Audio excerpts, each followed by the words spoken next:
and welcome to This Strange Reality. On today's episode, we hear from Liz. Liz is a paranormal investigator, writer, and member of a paranormal group that takes a slightly different approach to investigating. They try to make contact not only with humans that may have passed on, but any entity that is willing to communicate, even extraterrestrials. Her story is about how a fun weekend investigation with friends took a turn no one could have expected. This is episode 4, titled The Receiver. Here's Liz.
My name's Liz. I'm a paranormal investigator from Ohio. I started kind of being interested in the paranormal when I was probably a teenager. I always wanted to go on an adventure.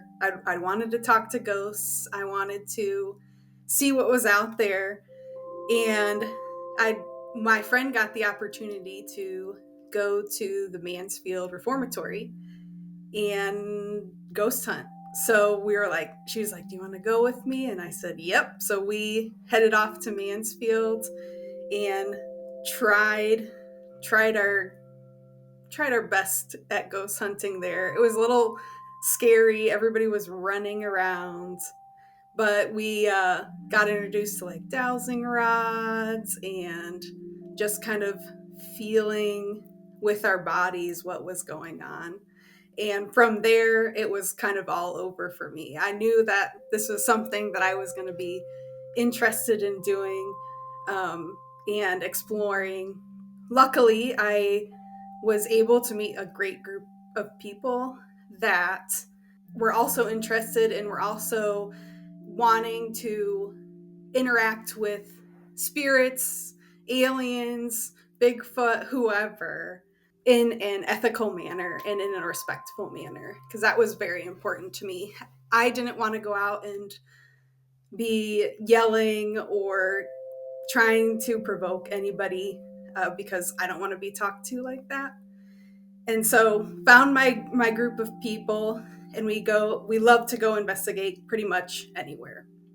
So I grew up in a very Catholic family, which I think is funny because now I'm not I'm pretty much anti-religious, but that's a different story. We don't need to go into that. It's just not something that is as inclusive, I think, as I would like it to be. So the paranormal seemed to be a place where anybody could experiment and anybody could just be themselves. I never had any experiences that made me believe in ghosts, but I guess when I pulled away from religion, I wanted something to believe in and something to experience. And I think the paranormal has filled that role for me. It's just another way for me to try to make sense of why we are here. Why, what does it mean to be human? What does it mean to be what is energy? Just kind of experiencing that type of stuff and trying to figure it out, even though I know that I'm never going to know. But that's kind of the fun of it. When I got started into the paranormal, all I was really interested in was figuring out what ghosts were. because that was kind of the fun thing to do. That was what I was seeing people on TV do. And that really opened me up to witchcraft. And I found a group of people who also wanted to use techniques that weren't just doing EVPs or just doing videos and stuff like that. I wanted to experience and feel things. And I found people who also liked to experience and feel things out. Like, we're a little bit different because we use a lot of our senses. And yes, we do like our technology. I can tell you that our group has like 3 of those tripwire lights, and we have everything that makes sounds and stuff like that. But we also have a lot of people who are open to talking about like what they're feeling. Do they see somebody in the room, even though it's not with their eyes, it's in their head, their psyche, whatever you want to call it. With that, we just are open. We know that we don't know everything, and so we're open to talking to whatever that energy is. Because I can tell you that I'm talking to ETs or a ghost or whatever, but I can also tell you, like, I don't really know. I just am guessing that, and it's just my best guess. And it could also just be something that's in my head, and it's just my brain having a fun time with whatever comes into it. I just love to be able to say, like, oh, I like to go into a room and be able to say, like, oh, like, let's talk about aliens, or let's talk about Bigfoot, which I haven't done a lot with Bigfoot or cryptids yet, but Mothman Festival's probably on the horizon next year. So I went from kind of being interested in ghosts to kind of incorporating witchcraft into that, to incorporating aliens, but I'm also interested in everything else. And I'm glad that my group of friends is too. For this paranormal story that I have, which I have many of, me and my friends decided to book the Willis House Inn, which is in Willis, Michigan, because it was the night before UFO contact, which is in Houghton Lake. Nobody could answer what the name actually was for that. We had decided, let's go investigate the night before, because I mean, all of us were going to be off for the next few days.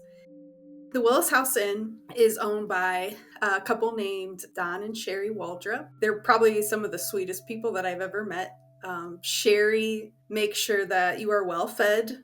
She made us her homemade cinnamon rolls, which are probably the best cinnamon rolls that I've ever had. And of course, they have 2 beagles, which is always fun. And grounding. 2 dogs. You can get ground if you're getting nervous. You just go and pet them, which is really, really nice. They're turning it into a bed and breakfast, but right now you can book it for paranormal investigations. Before this, it was a family home. It went through a couple different families, so it's just a regular house. And at one point, after kind of going through that part of its history, the last family decided to donate it to the Catholic Church, and it became a convent. I don't know how long the nuns were there, but then after that, it was a house for adult foster care.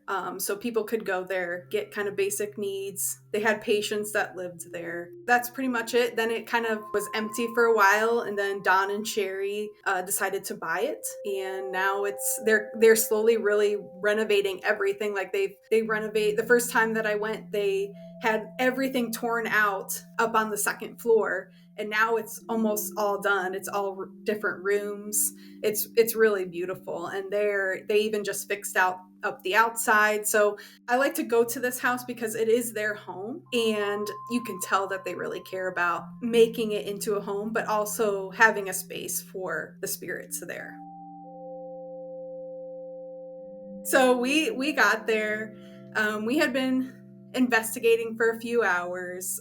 Actually, earlier in the night, we were sitting downstairs and kind of just seeing what would happen. Our tripwires would go off a little bit, and we were kind of getting answers on them back and forth. And at one point, my husband, who is super skeptical, like I would consider myself skeptical just because I admit that I don't know what anything is.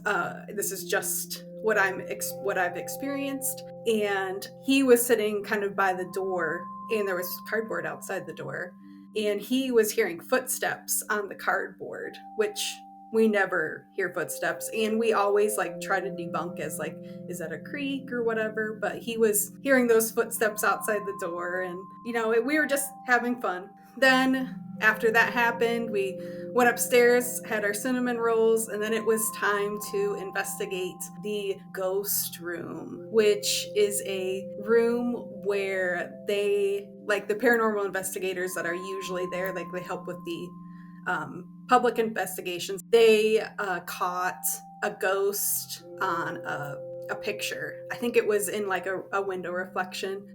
So we were in the ghost room, obviously trying to talk to ghosts, and we were kind of just seeing if anything would go off. We weren't really getting anything.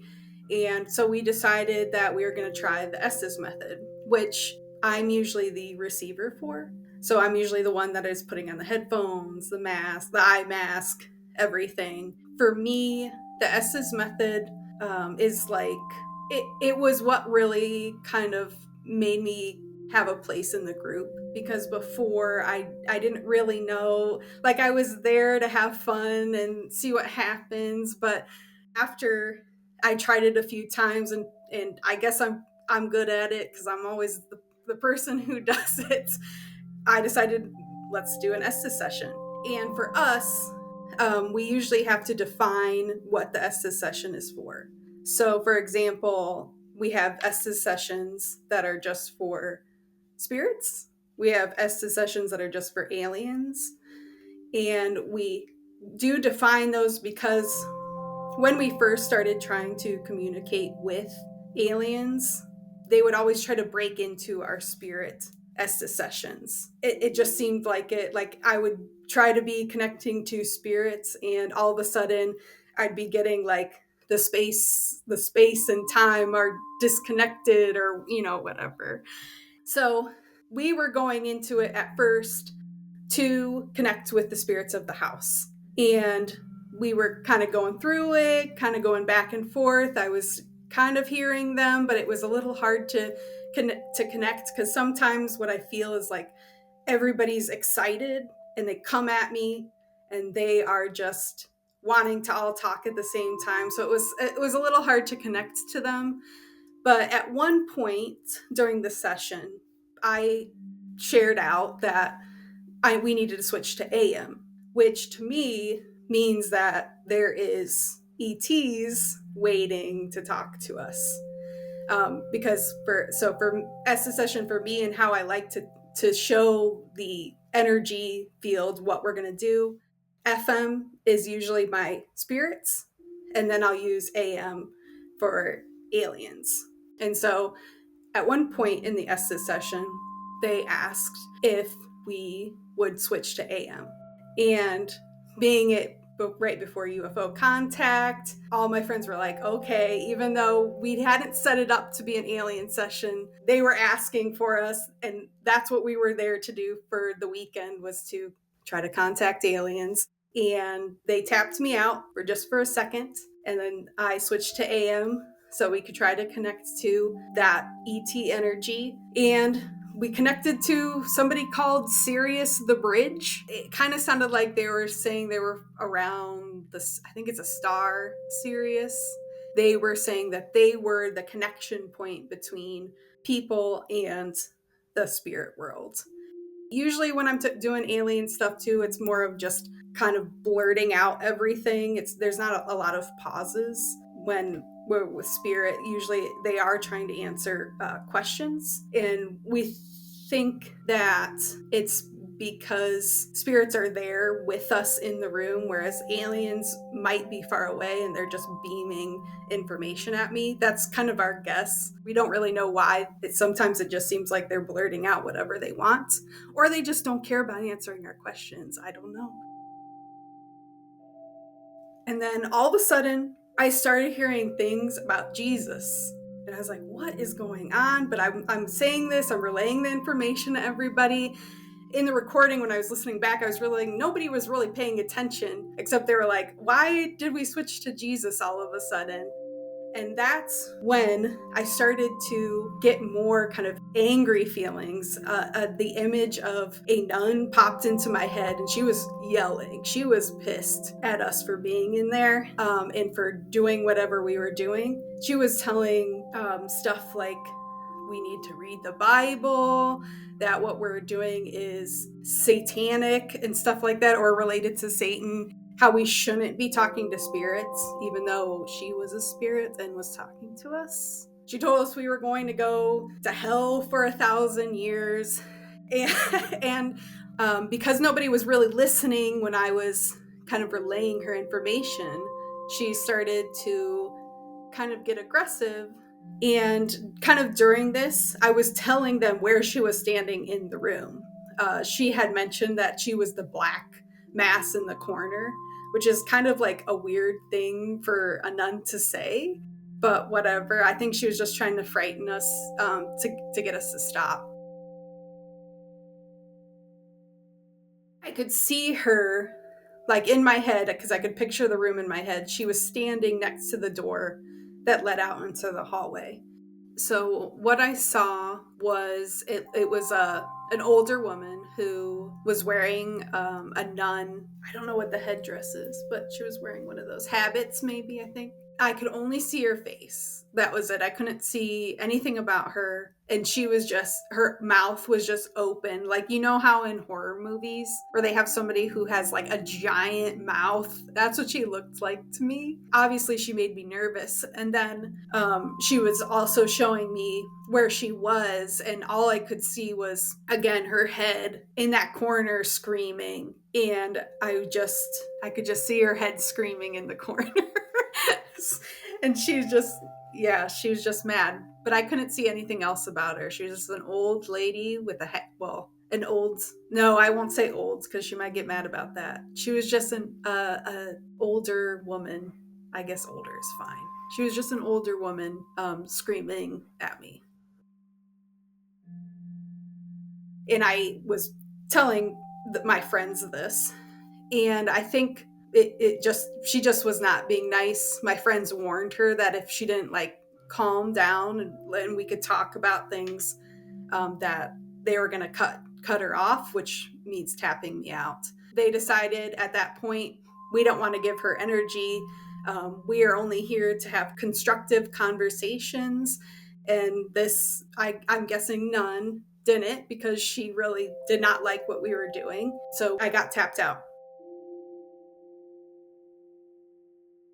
At that point, there was a REM pod in the corner where I had seen her and had told my friends that that's where she was. As soon as they tapped me out, the REM pod started going off in the exact corner that I had seen her. It hadn't gone off at all. I don't even think it'd gone off that whole time that we were there, which at this point was probably 3 or 4 hours. And it wouldn't stop.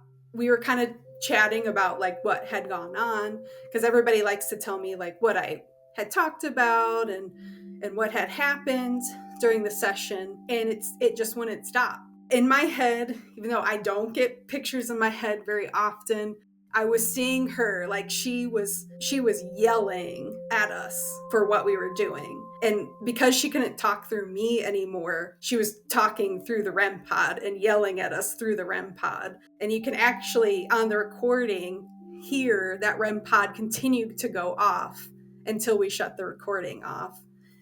Because at that point we were like, I mean, if she's just going to set off the REM pod constantly, we probably need to be done with this room anyway. She needs to settle down. We need to kind of bring ourselves back down and just experience a different part of the house.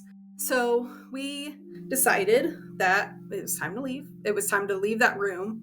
We're picking up all of our stuff because, again, we do like to feel things out, but we also like our tools. So we love our tripwires and our cat balls and stuff like that. And so we were picking everything up, and me and my husband Patrick were the last ones, still kind of grabbing our stuff because it just takes us a little bit longer because of my Estes stuff. I got to pack everything nicely. And so everybody had left. The light in the room was off, but the hallway light was light enough that we could see everything. And so we were picking everything up. It was just us two in the room, and slowly the door starts closing. And I'm normally calm, and so is my husband. We both looked at each other, and I said, Patrick, you need to run across that room and you need to grab that door, because if you don't, she's gonna appear, and I really don't want to see her in real life. So he booked it across the room, and the room was like huge. It was probably the size of like a big living room. So he booked it across the room. I grabbed the rest of my stuff. We got out of there. I have to say that I don't know if the door closing was actually paranormal. I think it just had a tendency to close, but we were still really freaked out. After we had gotten back into the hallway, me and Patrick were kind of whispering to each other about what had just happened, and we were just saying like, "Oh no, she's gonna get us," and stuff like that. It's scary in the moment, but I'm not one who's just gonna like run away. We still wanted to investigate. We still had some time, so we just went to a different part of the house and tried to contact other spirits. Honestly, I think it was pretty quiet the rest of the night, which that seems to be the thing. Like when you have something kind of big happen, which to me, even though it might not be big to some people, it was big to me, that REM pod going off after seeing her in that corner. Sometimes it just gets quiet, and after that, I don't really remember anything else happening. I just remember thinking like, oh, that was so cool that happened, that we got that activity. We kind of went through the rest of the night and didn't get much.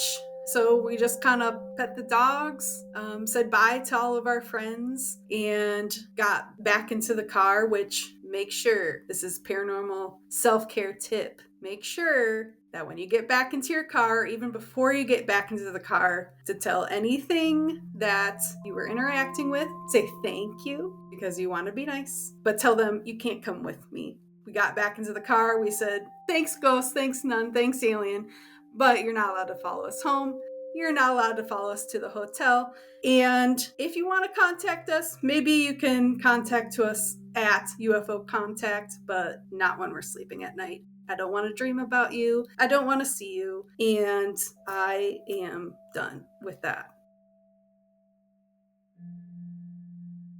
Reflecting back on it, just because, again, we're not someone who wants to upset anybody. We don't want to upset a spirit, because I know there's people that have investigated there, that have talked to the nuns and have had positive experiences. I don't want to say that this nun that decided to show up, that she was negative at all. She just probably didn't know what we were doing, and maybe because we were doing something with aliens, maybe they can perceive that it's something different than what they're used to. And so I would say, being Catholic, if all of a sudden I see this magical being, this alien figure or energy or whatever, however they perceive it, I would automatically think, oh, I don't know what that is. It has to be bad.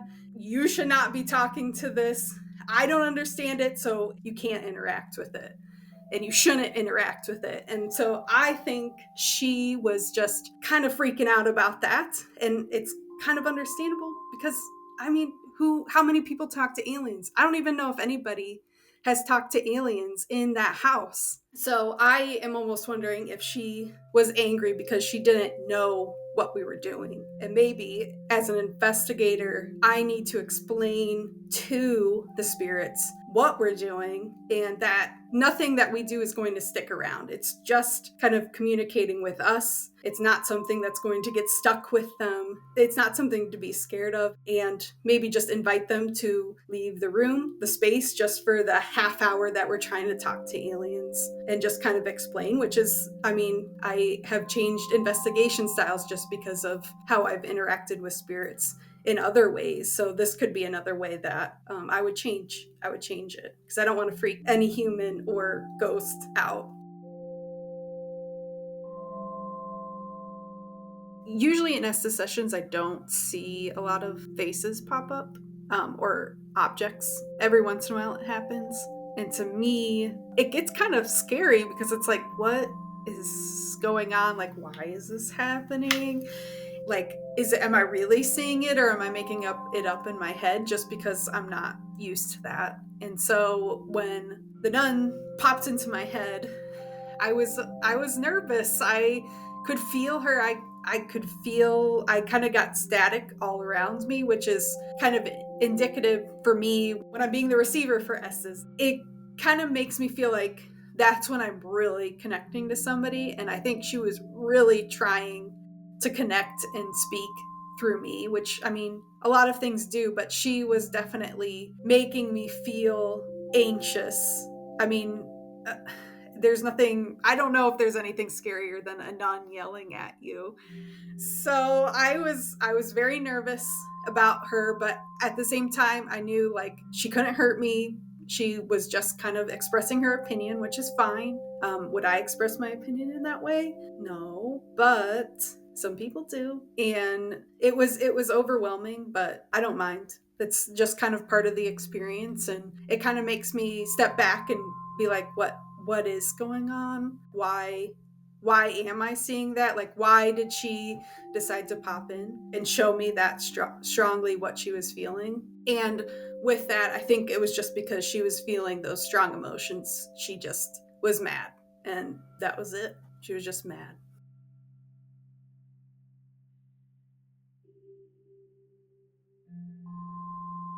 If I go back to the Willis house, I probably wouldn't reach out to her just because I don't know if she'd want to talk to me. When I investigate, I just like to see who wants to come through, even if it's not even anybody associated with the house. Before investigations, we always just say, you know, whoever's in the area, whatever's in the area, you can come talk to us. If it's somebody in the house, great. If it's somebody who is just passing through, that's also great. So I wouldn't reach out to her, but if she wanted to come through and talk, I would talk to her again. I just would hope that she wouldn't be yelling. Maybe she'd be kind of telling us why she was angry, because that would be really interesting to know if she had been seeing something that was scary. Because I mean, who knows what an alien energy would look like to a spirit? I mean, I've had spirits react negatively in the past when we've done alien Estes sessions. Like,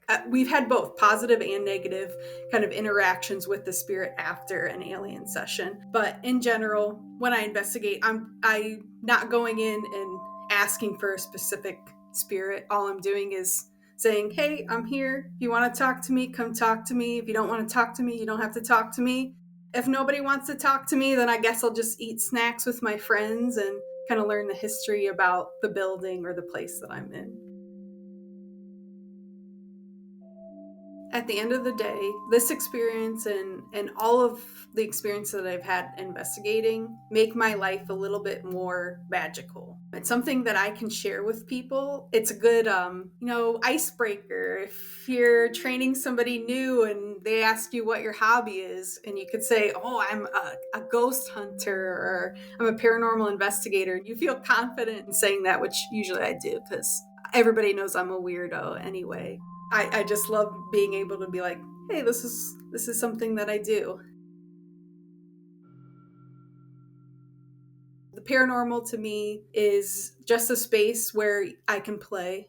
I'm an adult, as in I still pay my bills. I still have a job. I still have responsibilities. But at the same time, like, all of those things can be incorporated magically into my life. I don't have to just sit and think about what was a TV show that I was watching last night. I can sit and think about, like, oh, I wonder what the aliens are looking at me and thinking. Are they observing me? Is there a ghost around me? You know, it kind of just makes, even like every creak and crack in your house now can be a magical experience. And even if it is just a regular creak and crack, it's still fun to look over at your friend or at your husband and be like, did you hear that? What do you think that was? Is that a normal creak? And sometimes it is. And you're like, okay, it was just a fridge dropping ice. But other times, when you don't know what the noise is, it's still kind of fun to think about.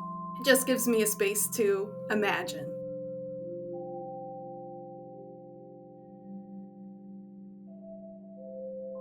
the most important part of being able to play with the paranormal and think about the paranormal to me is being able to connect with other people and hear their weird stories and wonder and just realize like we don't have to think about all the boring stuff that life has to bring. We can think about kind of cool stuff that could be just possibilities. And the nice thing is like with the paranormal, now I'm getting to be interested in physics, which no, not usually me. Like I do like science. I was a chemist, but I want to know more. I want to learn more and I want to understand more. And I think being connected to the paranormal space makes you someone who is a lifelong learner because you want to know what's going on, even though you know you can't, and you kind of hope you don't ever find out because at that point it's not fun anymore. It's just a part of life. So I think to me, my favorite thing about the paranormal is being able to be connected to people in weird ways and also being able to be motivated to learn and keep learning.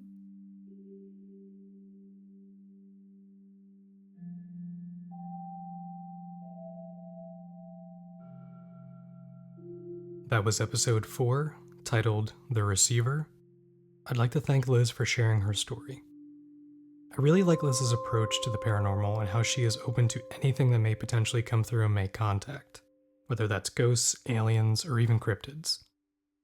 I think when we try to put the paranormal into a box and define it as one thing or another, we're preventing ourselves from possibly experiencing the wonder and magic that the realm of the paranormal has to offer. One thing that was evident in speaking with Liz was the importance of having fun and connecting with other people through the paranormal. One of the reasons I wanted to start this project was because I wanted to meet other like-minded people and hear their stories. And since I've started this project, I've made some incredible friends along the way. And right now, when people are being persecuted for simply existing, or for being their true selves, or because a group of people have deemed them different or illegal, building community and supporting one another is more important than ever. Isolation is a tool of fascism, and authoritarians can't succeed unless they can make you feel like you're alone and you're powerless. But our shared interests can not only bring us together and teach us more about each other, but can also help us learn about the past and how we could do better in the future. If you have a paranormal or anomalous story you'd like to share, you can email it to stories.thisstrangereality@gmail.com for a chance to be interviewed for the show. Thanks for listening.